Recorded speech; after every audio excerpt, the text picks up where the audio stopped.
Do'zaxda jazolanishsa, nega qabrda ham jazo bo'ladi? Bu savoling juda ham zaif. Savolni noto'g'ri berding. Nega ekan? Nega deganda iymon shubhasiz ishonchni talab qiladi. Senda chin iymon bo'lsa, bu senga hidoyat va tushuncha olib keladi.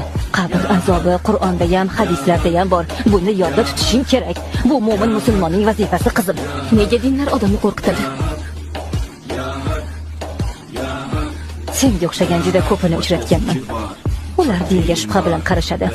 Qabr azobi yo'qligini isbotlab beraman. Buni olib turganda. Batareykasi telefonikidan uzoqroqqa yetadi. Ilohiy qudratdan emas. Quvvat yopilib qolsa havoga tushmaydi. O'lishdan qo'rqyapsanmi?